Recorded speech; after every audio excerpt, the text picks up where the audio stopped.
and we have two coaches on here. It's Nick Rizzo and Sean Soderling. Did I get that right, Sean? You did, man. Oh, wow. I love the way it sounds. All right, so Nick Rizzo and Sean Soderling, and they do a soccer podcast. It's called Soccer Chat, Wednesday nights at 9:30 p.m. Eastern Time. Guys, thanks so much for coming on the program. Really appreciate it. Thanks, brother. Anytime, man. Anytime. We're excited. All right, so for guys that don't know about your Soccer Chat program, can you tell the viewers a little bit about you guys? You take this, Sean. It's your baby. Oh, man. I really thought that you would do it. You're the superstar here. You're the chatty one. So I had found myself I follow various coaches of all sports on Twitter, and I obviously everybody who knows me knows I'm a big Duke University fan.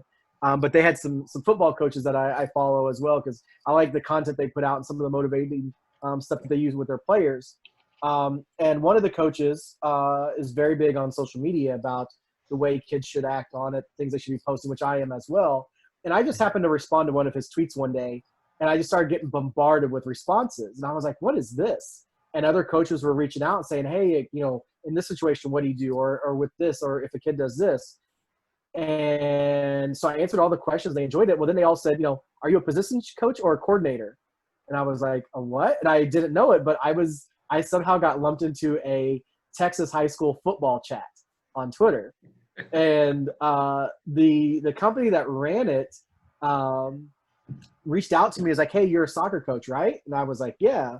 I think so. Maybe I need to be a football coach. I don't know. They said, we've done in our studies that soccer coaches and soccer players are the worst at social media. We want to get more involved with the soccer coach to really kind of, help things with social media. So I obviously definitely want to do it and got out and we started doing some chats on Twitter, which only had like 3 people on it at the time. And I knew I just wanted to do more. So I went to school for broadcasting. I've had numerous podcasts that were all unsuccessful. I've done TV, I've done radio, worked in both those. And I wanted to do another podcast. So I mentioned that I wanted to do a podcast. I thought it would reach out to more coaches just because I know for me, recruiting, traveling to tournaments, traveling to games, I'm not really listening to music much anymore. I'm getting older, so I'm listening to podcasts. And they said, well, how can we do it? I was like, I went to school for broadcasting. I'll produce it. I'll do all that. And they're like, all right, who's going to be your co-host? I was like, that's a really good question. I really don't know. So at the time on our tour chat, I think we had maybe 5 people would get on Wednesday nights, and Nick was one of them. And I just randomly sent him a direct message on Twitter. Into my DMs. I slid into his DMs at like 11 o'clock at night, real suspicious. It was like, hey man, do you want to do a podcast? And he was like, I don't know what that is, but yeah. And so we agreed to meet over Google Hangout because at the time I lived in Michigan and Nick lives near Chicago. So we met over Google Hangout and we were up to like 2:30 in the morning trying to get it to work on how we could like interact with each other and record it. And then the next day we made a 30-minute preview show. And I kind of thought to myself at that moment, I was like, I think we got something here. I will jump back into the podcast, but I want to go into some questions about you guys in general. What made you guys want to coach women instead of men? Yeah, I would say it's kind of funny because I got asked this question in my interview at Monmouth. And it was like this tennis coach who's my good buddy now, but he was just like, it's like, why women over men? I'm like, dude, that's not a layup question. You're trying to be helping me out right now. And no, it's really a good question. I think for me at the time, I had been an assistant coach. My GA was just with men, and then my first assistant job was where I was both assistant for both men and women.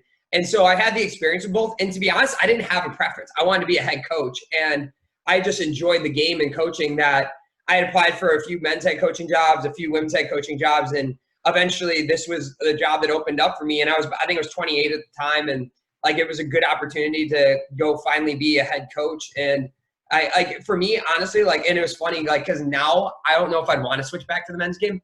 If I got asked, as our men's job just opened up and the AD comes into my office, he's like, I don't have to ask you about switching the men's side, dude. I was like, nope, I'm keeping my team.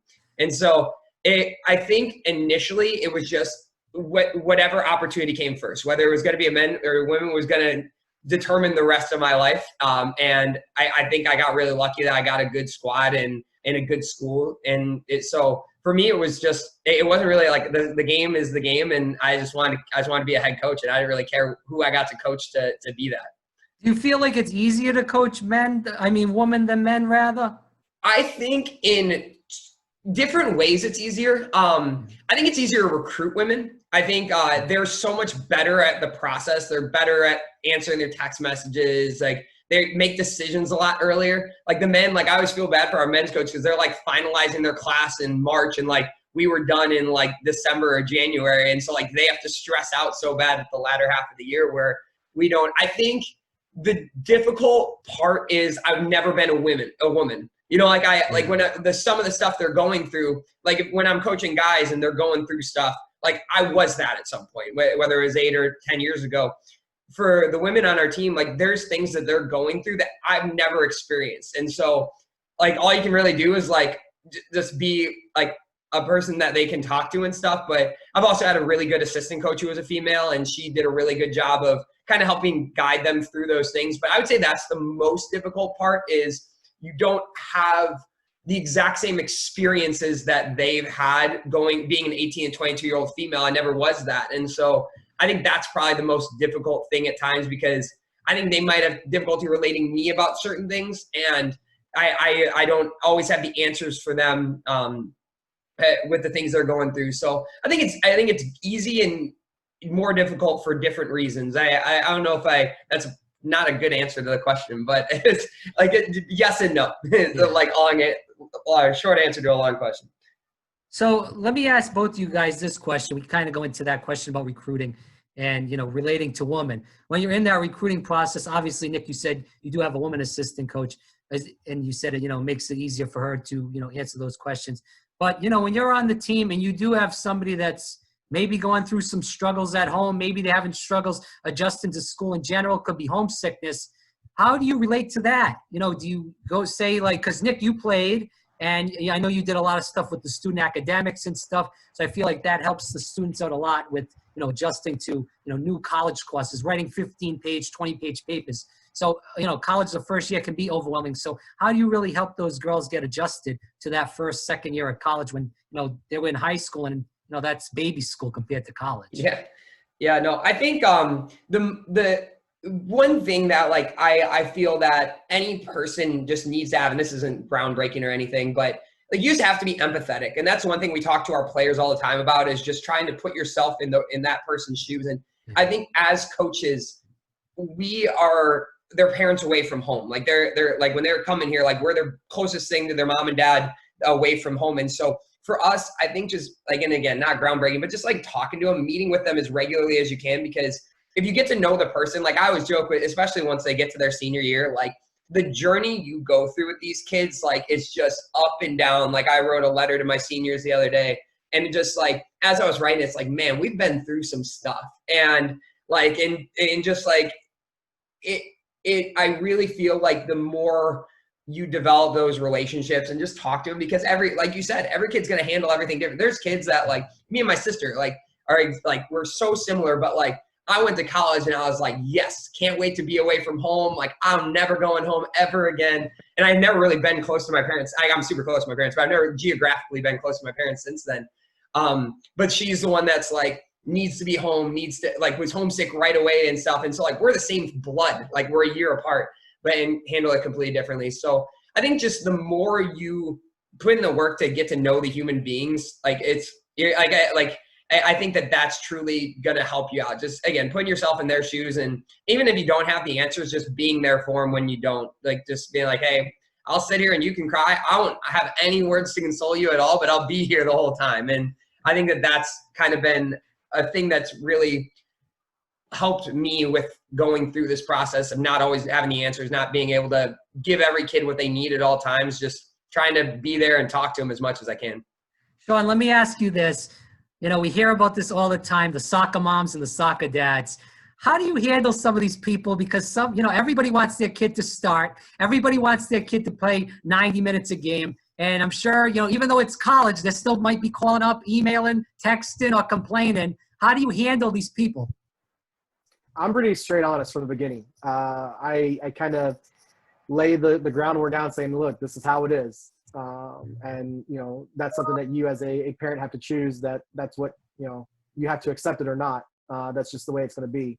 When it comes to dealing with parents, and knock on wood, I haven't had to do that very much at the college level. We've, in the times where I've been on staffs where we've had to deal with it, which is, I think I can count on one hand basically in all these years. All of it was stuff that the kid was telling their parents and stuff that the parents weren't hearing from us.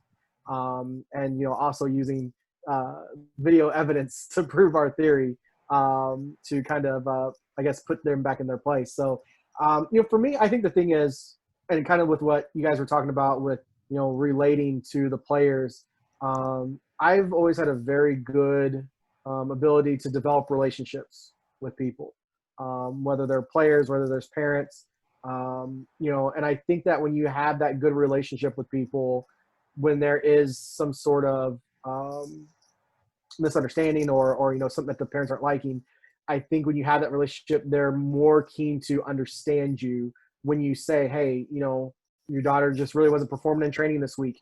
So if she wasn't having a good week training, what good is it going to do for us to try to force 90 minutes out of her? Or, hey, so-and-so went in for your daughter and the tape doesn't lie. They played phenomenal. So we don't, we want to keep that going. So I think if you build that relationship between the parents with yourself and the kids now, coming back, that's not saying you're best friends with the parents, going out with them, having dinner with them, anything like that. I think you can have a relationship with them to where when those things do come up that, they're not worried to reach out to you and say, hey, just kind of wondering how, instead of complaining about training time, playing time, they may say, well, how's so-and-so doing in training this week? It's like, well, it's not really been a good couple weeks, just really kind of struggle, maybe pick up an injury, stuff like that, because the kids aren't going to tell their parents that they're hurt. So you gotta let them in on stuff like that. So I've always told friends of mine, especially like kids who I kind of take under my wing that start coaching, is the parents only get as, I guess I'll use the word ridiculous. They only get as ridiculous as you allow them to get to. But if you set the tone from the very, very beginning, and I'll even, when I coached high school, not only did the kids have a code of conduct, but I made one for the parents as well, and made them sign it and said, you violate this code of conduct, it's just like your players getting suspended for a game. We'll ask that you don't attend.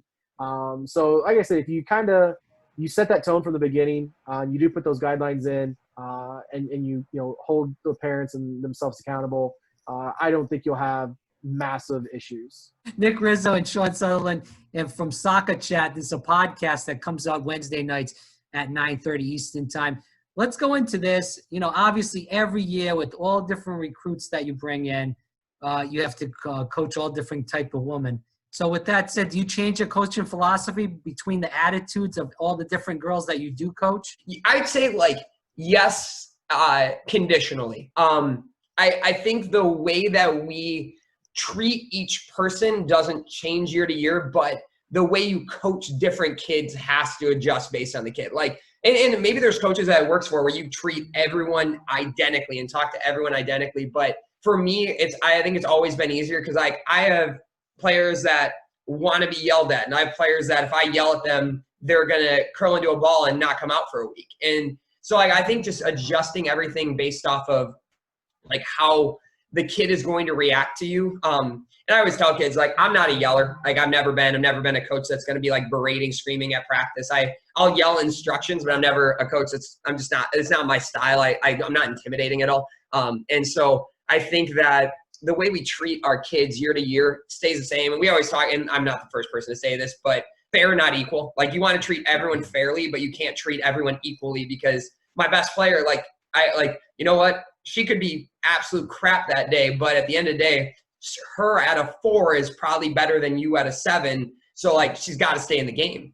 And so again, it's fair, but it's definitely not going to be equal. And again, just treating them all the way that you would want anyone to talk to you and treat you, I think is the most important thing for us. Sean, you get this job, a new coaching job.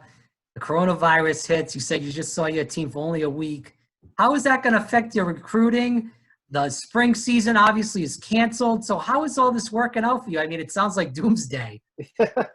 And I guess selfishly, part of me is for the situation of the program I'm taking over with as I refer to it as the corona pandemic coming involved. I don't know for this program situation if there's another person who could be handling it as well as I have. For me, recruiting is like my favorite thing to do. I just found various new avenues. Obviously, I use social media as a big way to recruit kids. I'm constantly Zooming or I'm WhatsApping with international players, Google Hangouts, whatever you want to call it, with players. But I've also been going forward with I host a virtual recruit day where I basically took what we do on an actual visit day and just made it happen in a Zoom. Was able to have our president on, members of our school administration, our admissions group, to come on and speak to the recruits. We had a virtual tour that they were able to take. We had our players on to speak about what the life is like as a student athlete at Brescia.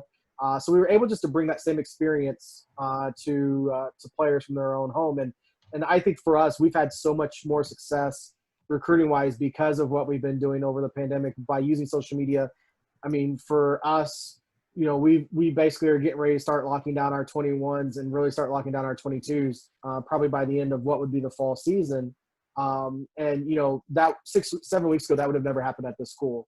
And I think it's just because of this perception and this idea that we have for the program that we're putting out online. I mean, kids are getting into it. I just had this morning, a recruit from Canada that I was chatting with who saw our stuff online. I had members of a national team, not in the U.S., unfortunately. But I've had members of a national team that reached out yesterday morning that said they saw our videos and our pictures and stuff that we've been posting that's caught their attention. I did a video one day where I got off the phone with a really awesome recruit, and I just felt the need to dance in my kitchen. I was like, I think people need to see this. So I filmed myself dancing in the kitchen about how happy I was. Literally 3 days later, I had a recruit email me that I never heard of and not heard where they were from. I said, how did you hear about our school? It's so small. And the girl's response was, my dad saw your video of you dancing, sent me the tweet and said, this is a coach that I would want to play for if I was you. So she reached out. Wow. And so just stuff like that has been just super for us because it's allowed us to show what the difference is between our program going forward and what it's been in the past. John, let's talk about the new coaching position. Can you speak about the new school in general? And also, can you speak about, rebuilding a team? Obviously, they had a tough year last year and gaining the players' trust that were already on that team and were already, been at that school for quite a few years now. Yeah, so it's Brescia University. It's an NAI school in Owensboro, Kentucky. Owensboro is definitely a city on the rise. I live across the bridge in Indiana. And to have seen the growth of the city of Owensboro in the last 10 years has just been incredible to watch. Coming into the program, I first got to meet the players on my actual interview, and I met them before I actually even got to do the interview with the administration. I kind of went into the job into the interview not really knowing if it's what I was wanting. But when I got to talk to the players for about 20 minutes, there was a tug at my heart, and somebody was just telling me this is where you need to be. And so I kind of find myself in the same situation that their program has been in. Seems to be the programs that I attract to. I love going and getting programs to believe in themselves. I love getting kids to reach successes that they didn't think they could have. Some of my friends jokingly will call me the Chip Gaines of soccer. I'm the fixer-upper, I guess, because I don't ever go to teams that are good already. I just go where I feel like I need to go. And when I was having lunch with the AD and the vice president after I met with the girls, they all came over, interrupted our lunch, and was like, hire him right now. This is the guy. And I freaked out. It was like, whoa. That's not how this works. I don't think maybe. And I had to walk away with them and excuse myself from lunch.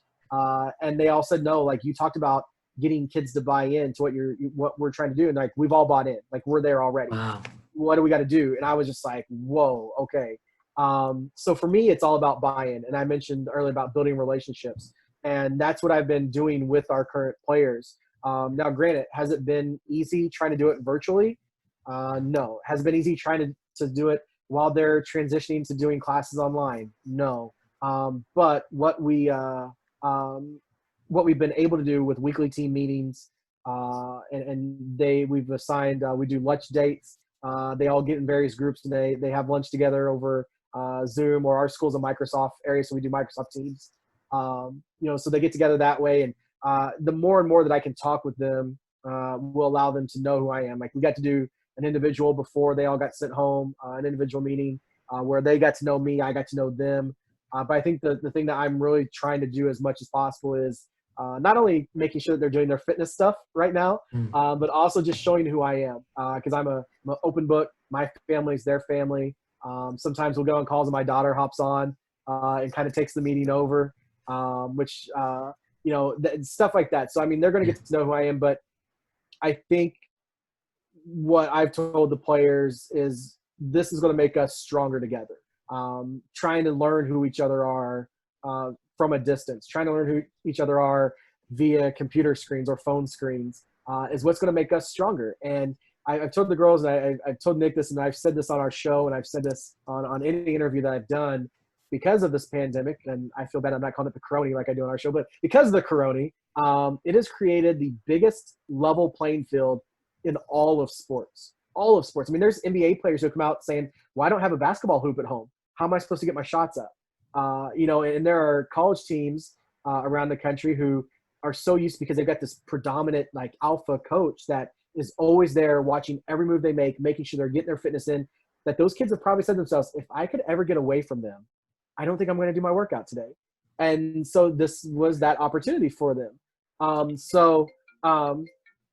We've been able to try to really put that on our team of, we've got a chance to really be able to turn things around because of what the pandemic's given us. And if we can force ourselves to work harder than everyone else is during this time, that's just going to make everything better when we come back in August and show what we've got. So it's is it ideal the way that we're having to change things and grow the program?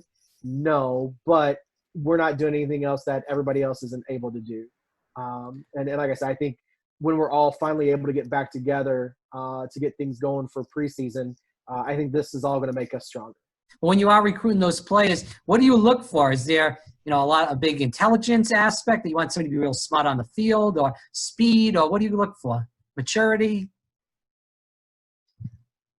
For me, and I can speak on this real quick, which is awkward that I can do anything real quick. When I send an email out to kids, or if a coach reaches out and says, hey, what are you looking for? 4 words: high quality, high character. Those are the top things that I look for in a player. You can be the best player on the field, but if your personality and your attitude and your character is horrible, that's nothing I want to be associated with. Yeah, in terms of we always talk about 4 things. We ask like how good are you? Like you have to actually be good at soccer.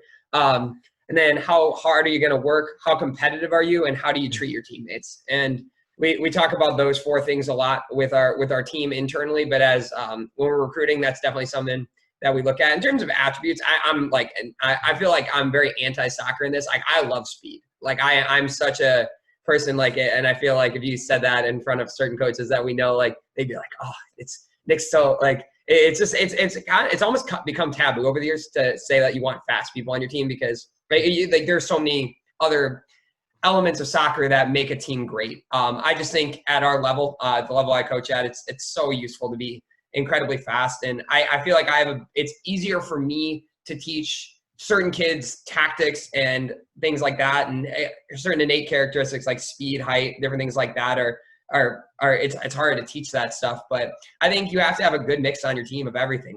We have a lot of faster, stronger, athletic kids, but we also have some really nice technical players that are good around the goal and good in the middle and really want the ball. So I think finding a balance of every type of person on your team is good. And I think the nice thing about every school is you have the ability to draw from different demographics. And I think for us, it's kind of nice because we're just kind of a plethora of a bunch of different demographics. We have kids from quite a few different states. And then we also got our Midwest, 5'9", can run and bully through people type players too. And so I think it's good to have a mix and I kind of try to find the mix that works best for you.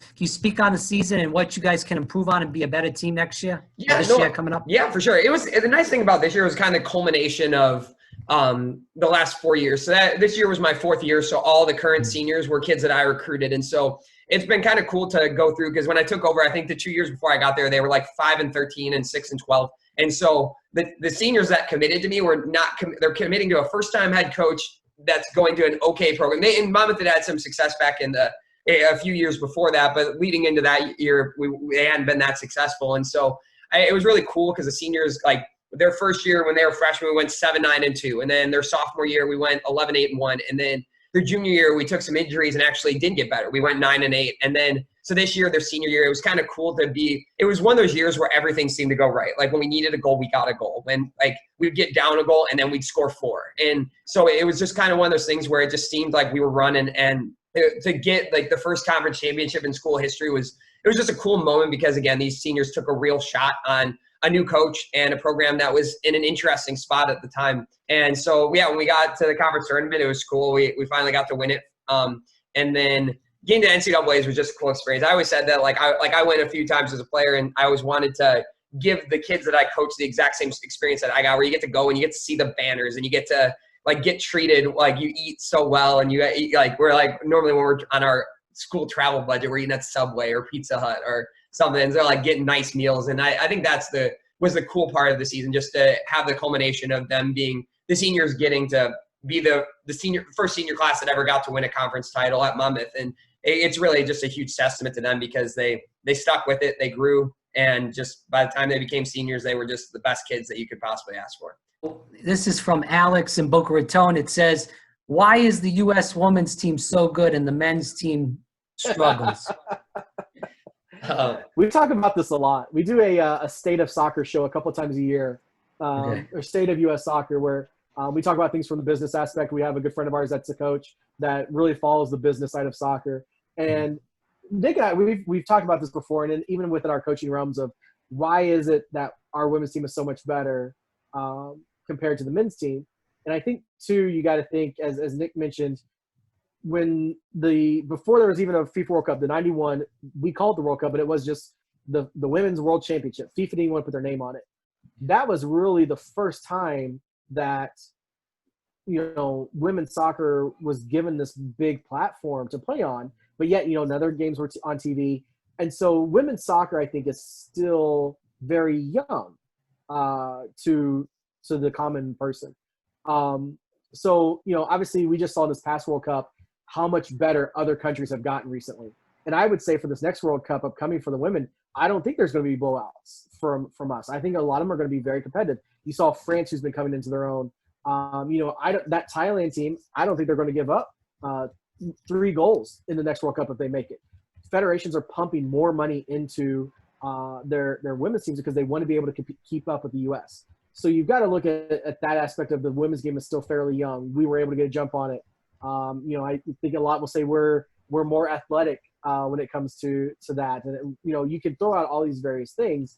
But I think the thing with our men's team, I don't think it's talent. I do say, however, our biggest setback is all these other countries for the men, they grow up, they want to be soccer players.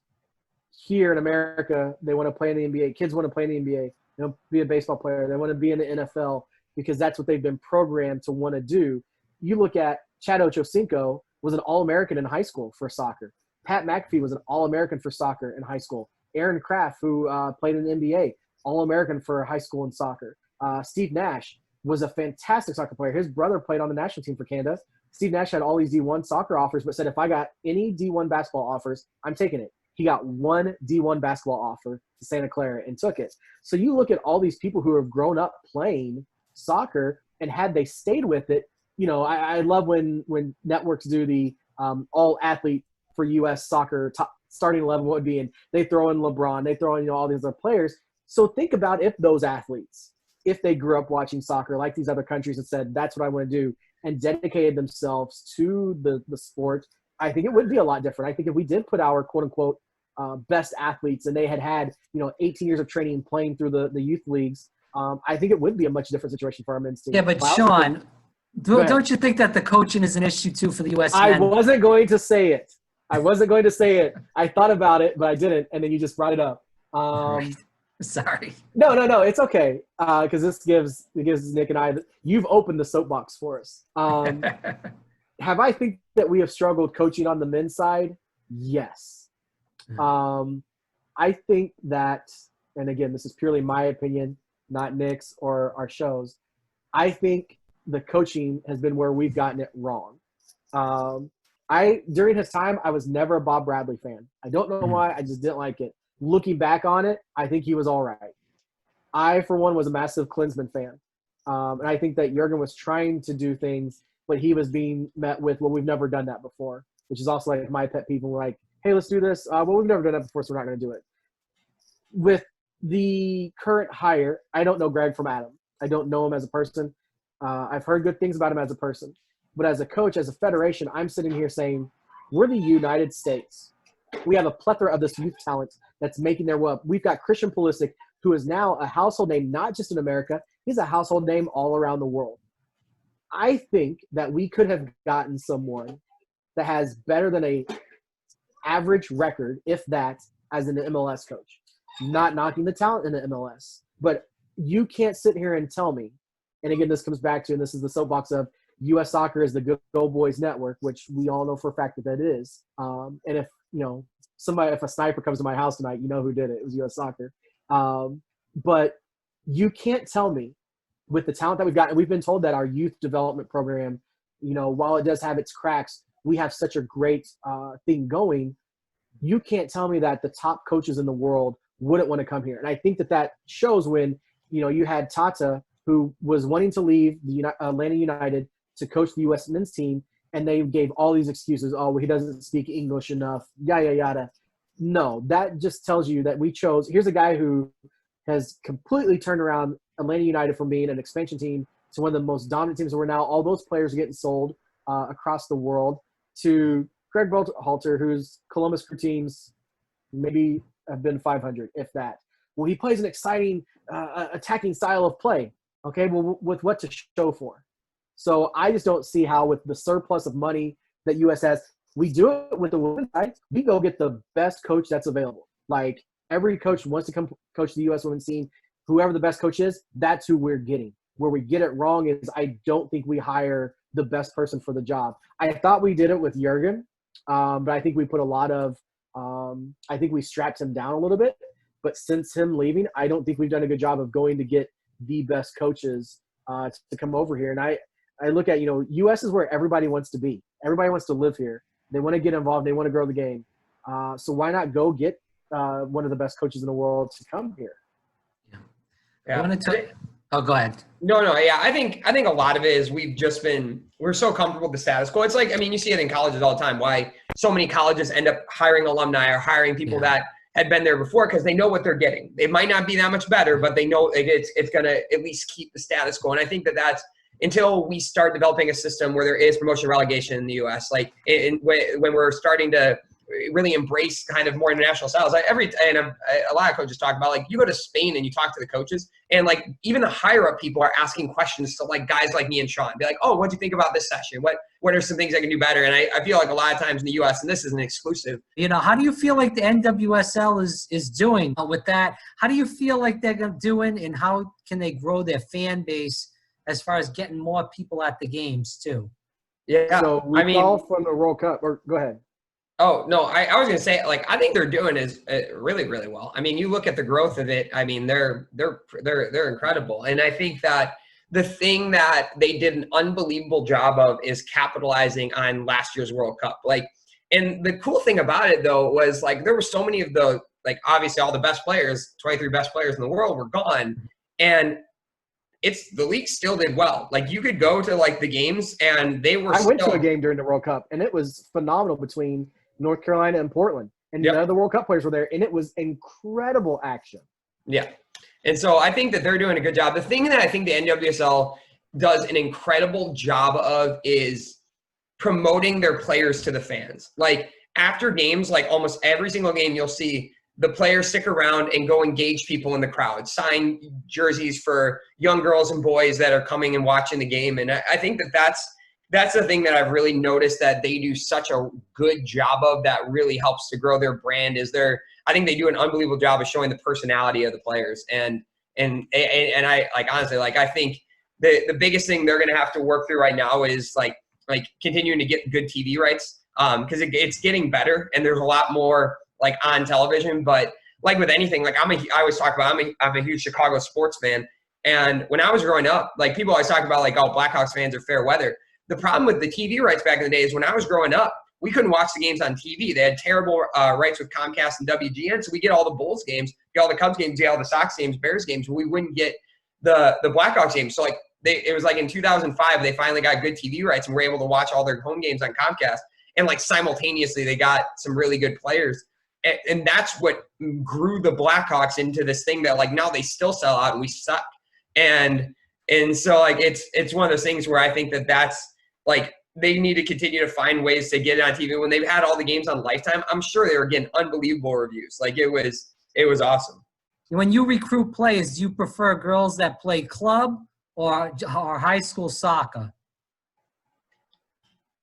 Honestly, it just depends. It depends on the kid. I think the myth that you only go to big programs if you play club soccer year round, I think is a myth. I think certain coaches it helps. But like if you're good enough, like I don't care. Like there's girls that are in North Carolina that play high school soccer. Like and there's girls at all the Power 5 schools at least a few of them that played high school soccer.